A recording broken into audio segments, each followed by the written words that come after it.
Hello, I'm Margot Pilatus. Welcome to Study English, IELTS preparation.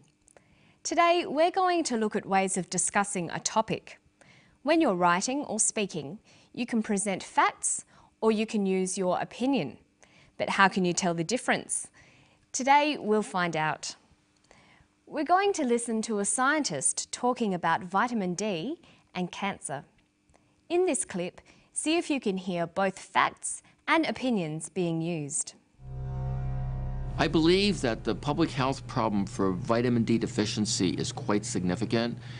I would estimate minimum 25% of adults in the United States, Europe, and probably even in Australia are vitamin D deficient. I mean, if you think about it, over 250,000 women in the United States will develop breast cancer this year. Something like 50,000 will die.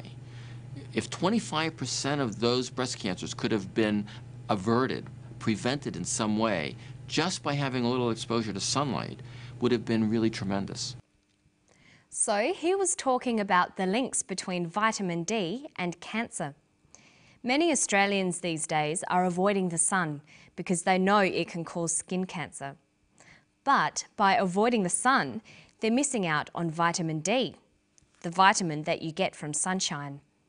And this is leading to other health problems.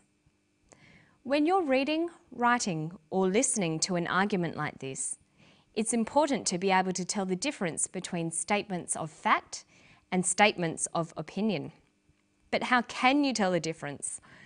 Well, there are a number of ways you can express your opinion.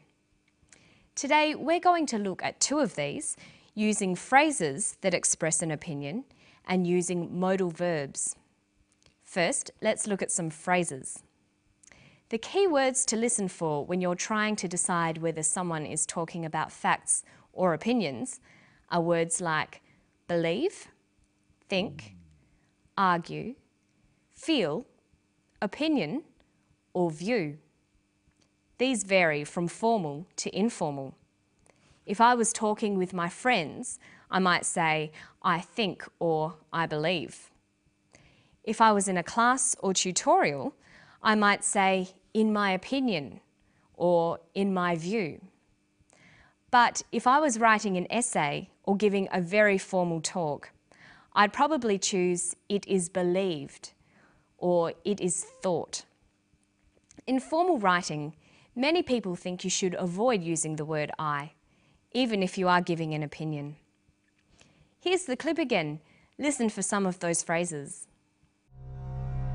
I believe that the public health problem for vitamin D deficiency is quite significant. I mean, if you think about it, over 250,000 women in the United States will develop breast cancer this year. Something like 50,000 will die. Another way we can express opinions is by using modal verbs. Modal verbs express opinions and attitudes. They make statements less certain or less definite. They can also be used for recommending and advising.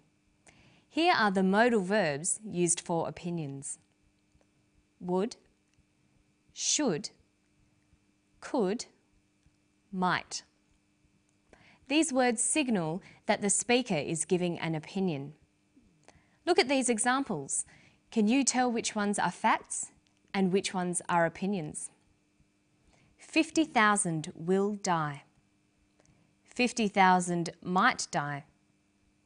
The second statement uses might. It's an opinion. Here's another one.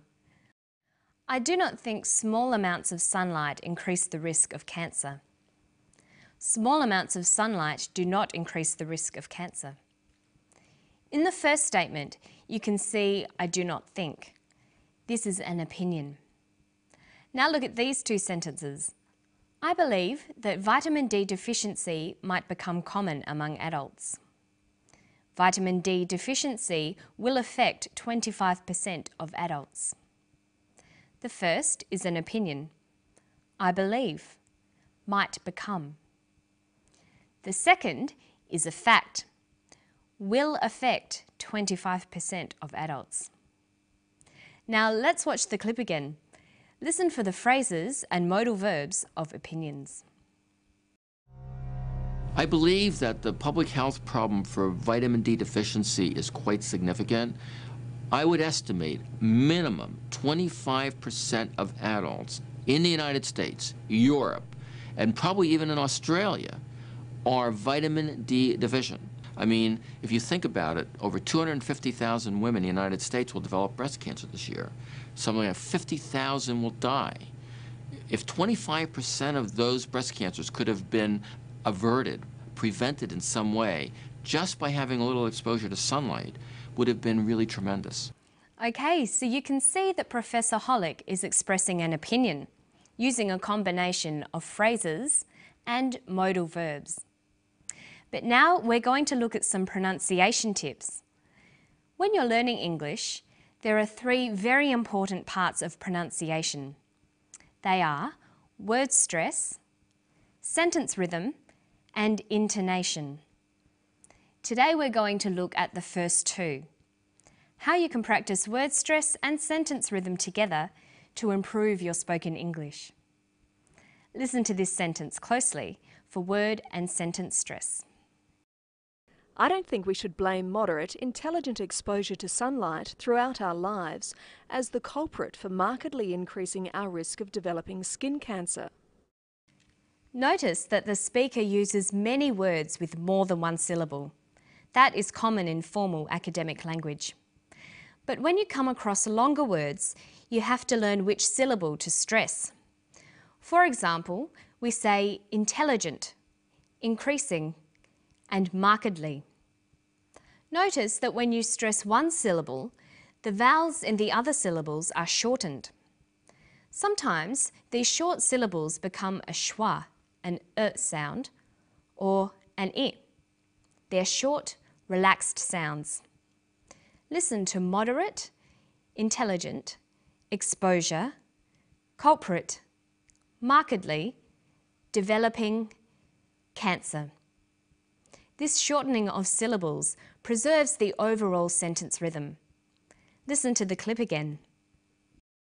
I don't think we should blame moderate, intelligent exposure to sunlight throughout our lives as the culprit for markedly increasing our risk of developing skin cancer.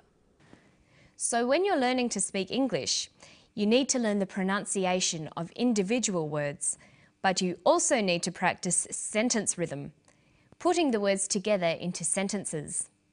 This is much easier when you get used to shortening the non-stressed vowels. Okay, listen to the clip and then we'll practice some more. I mean, if you think about it, over 250,000 women in the United States will develop breast cancer this year. Something like 50,000 will die. If 25% of those breast cancers could have been averted, prevented in some way, just by having a little exposure to sunlight, would have been really tremendous. Okay, now you can try it. Listen to this sentence. It would have been tremendous to have averted or prevented significant vitamin D deficiency. Let's look at each of those words. We'll highlight which syllable is stressed. See if you can work out how to pronounce each word.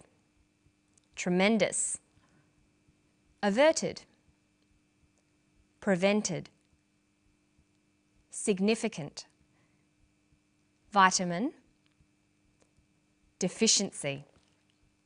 Okay, now let's see what happens when we put these words back into a sentence.